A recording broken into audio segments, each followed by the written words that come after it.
When we hear the name Trump, we immediately think of golden towers, private jets, and the aura of power. But few know that this billion-dollar empire wasn't built on silk and velvet. It was molded from mud, mortar, and the penny-pinching calculation of a quiet man, Fred Trump. He wasn't someone who enjoyed the camera lens. He hated waste. He was the kind of man who could own an entire city block but would still bend down to pick up a rusty nail to reuse. Fred Trump's life is a brutal textbook on how to get rich, starting from negative numbers, surviving a pandemic, conquering the Great Depression, and becoming the king of Brooklyn. Today, forget the political noise. We are going to talk about money and the survival instinct of the man who laid the very first brick for America's most powerful dynasty. 1918, a dark year in human history. World War I hadn't yet ended when the Spanish flu struck. In Woodhaven, Queens, the Trump family was in peril. The father, Frederick, the sole economic pillar, suddenly died from the virus. He went too fast, leaving behind his widow Elizabeth and 3 young children. The inheritance was a mess of unfinished land deals and a fear of the future.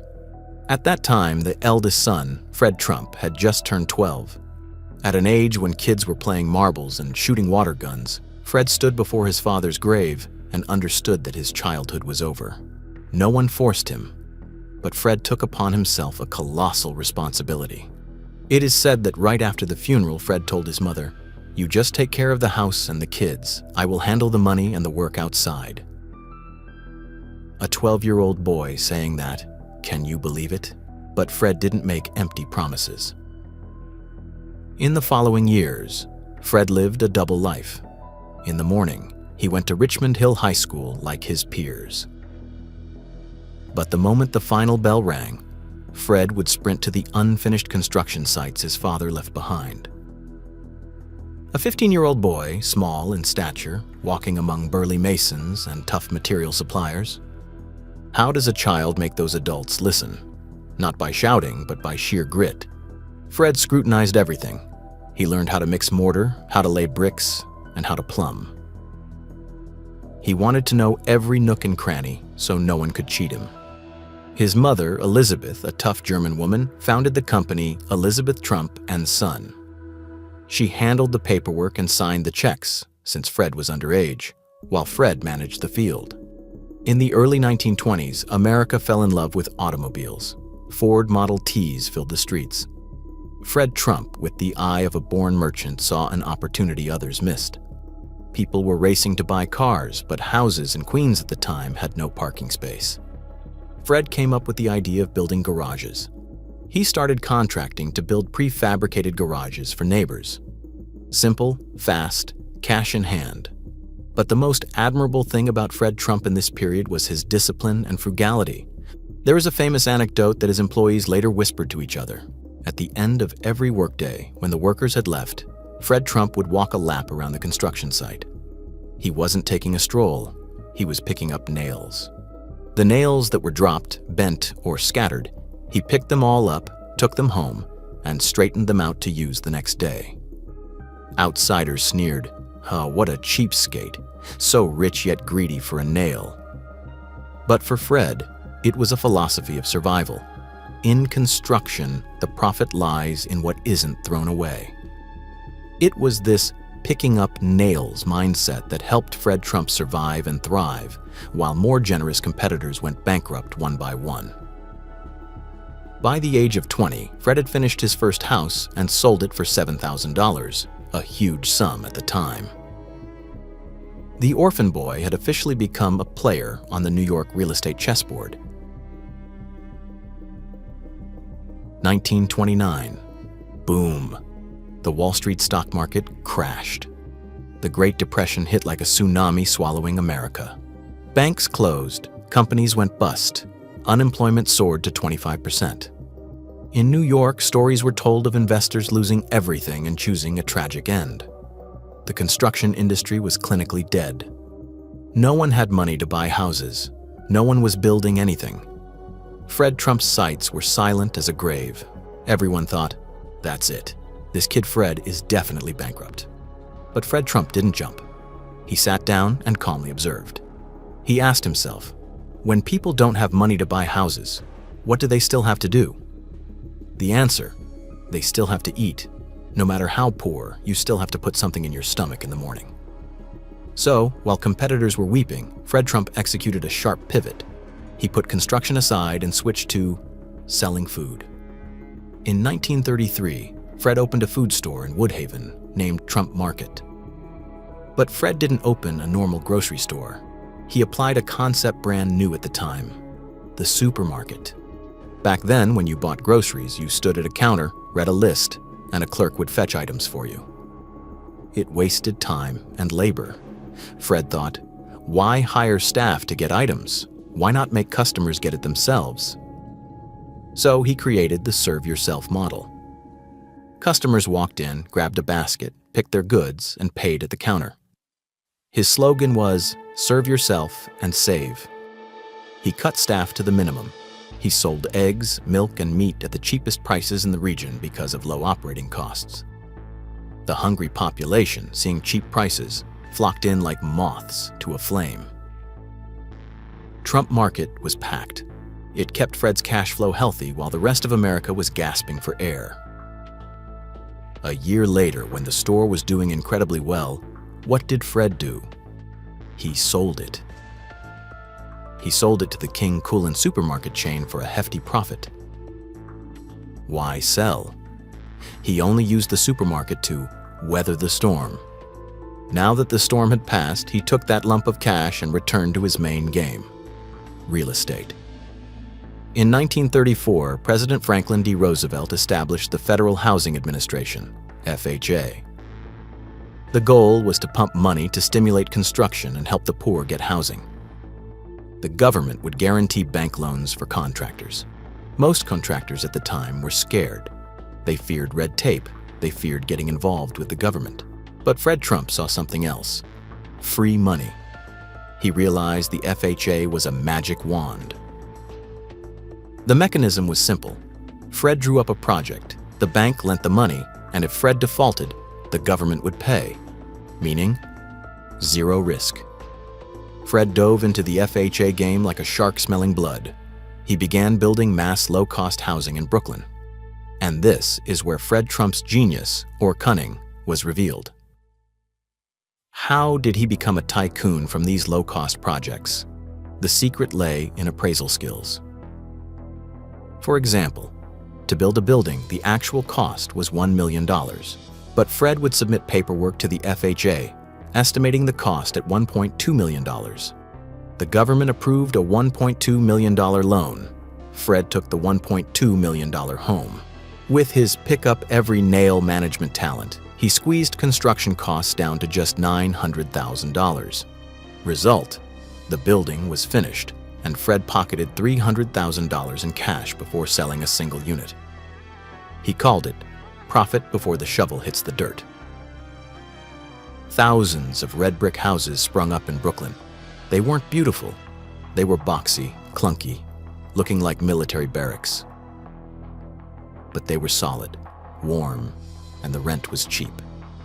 The working class, bus drivers, nurses, factory workers, they worshipped Fred Trump. He gave them a decent roof over their heads during hard times. And Fred, he became the king of Brooklyn.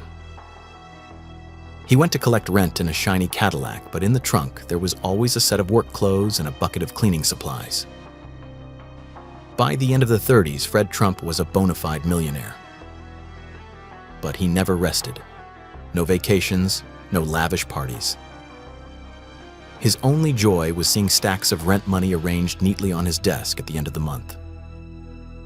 He taught his children a philosophy: life is a race. If you stop to rest, you will be trampled. But Fred's race was about to hit a new obstacle. World War II broke out. And this time, his German origins would become a major problem. Would Fred be touched like his father years ago? 1954. Times changed. The war was over, and America began examining its own pockets. And Fred Trump was dragged into the light like a predator cornered against a wall. The U.S. Senate opened an unprecedented large-scale investigation into corruption scandals within the FHA housing program. They called it the Windfall Profits Scandal, and the name topping the list, highlighted in bright red on the blacklist, was none other than Fred C. Trump. Federal investigators rifled through Fred's books, and they were stunned. They discovered a trick Fred had pulled off dozens of times. He overestimated construction costs to borrow government money, then squeezed actual costs to record lows. The difference he pocketed? $4 million. Note that $4 million in 1954 was astronomically huge, equivalent to about $40 to $50 million today. That was tax money, and Fred turned it into pocket change. Imagine the scene at the hearing, flashbulbs popping, America's most powerful senators sitting on the high dais, faces grim. They wanted to use Fred Trump as a scapegoat. Senator Homer Capehart slammed the table. "Mr. Trump, did you deliberately inflate paperwork to gut the government budget?" What do you think a normal businessman would do? Tremble, apologize, blame someone else? Sorry, it's not happening. That wasn't Fred Trump. Fred stood before the dock, his suit perfectly tailored, mustache trimmed without a millimeter of error. He adjusted his tie, looked straight into the eyes of Washington's most powerful men, and delivered a counterblow that went down in construction history. "Sir, I did not inflate anything. That figure is accurate for other incompetent contractors. But because I am Fred Trump, I build better than them. I know where to buy cheaper bricks. I know how to get the job done faster. I save money because of my management talent. Is being good at your job a crime in America now?" The room fell silent. He had just turned a corruption accusation into a speech praising his own talent. The result? He did not go to jail for a single day. He did not have to pay back a single cent of that $4 million. The government could only do one weak thing: ban Fred from FHA projects for a short time. Fred walked out of the court smiling arrogantly before a forest of reporter cameras. In his mind, a truth was etched that he later taught Donald: "In America, the law is like a spider web. It only catches small flies, but big and aggressive hornets like us will tear right through it."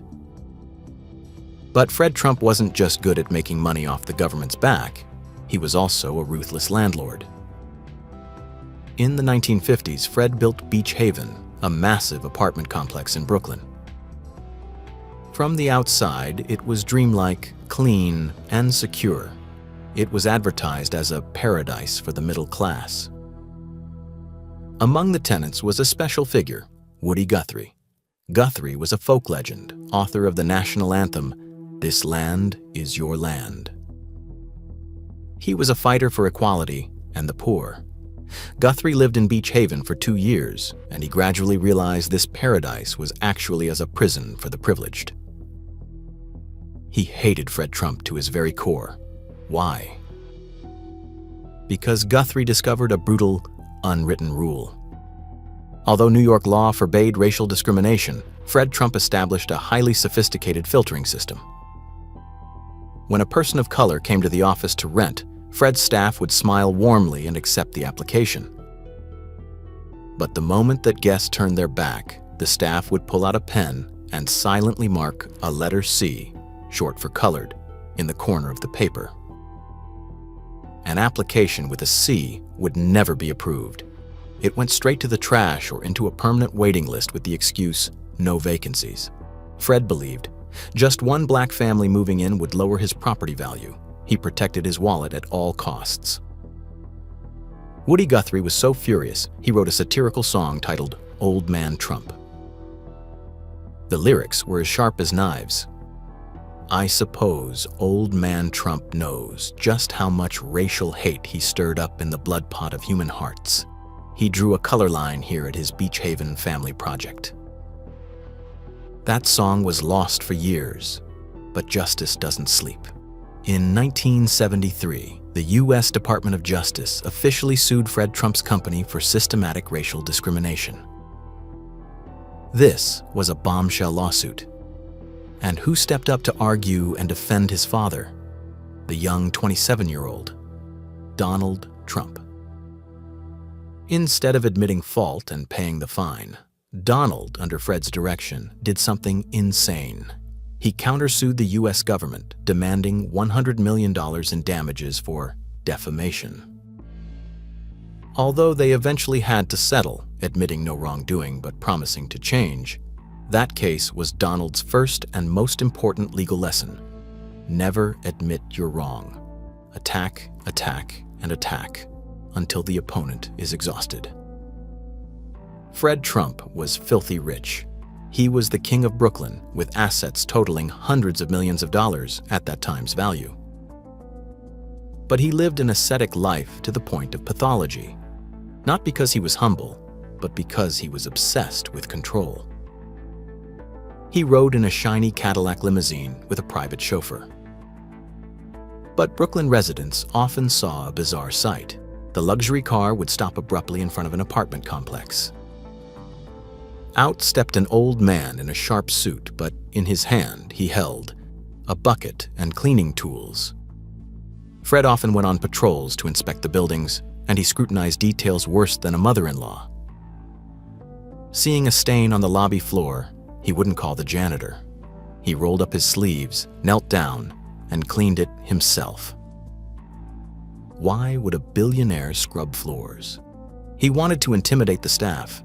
He wanted to send a silent but terrifying message to all building managers. I am the boss. I am filthy rich, yet I still bow down to scrub the floor. Who are you to be lazy? You better watch out and take care of my property. Fred's calculation was legendary. He forbade staff from turning on hallway lights during the day, no matter how gloomy the sky. Saving electricity is saving blood, he used to say. When repainting rental apartments, Fred ordered the cheapest paint on the market. This paint was so bad it never fully dried.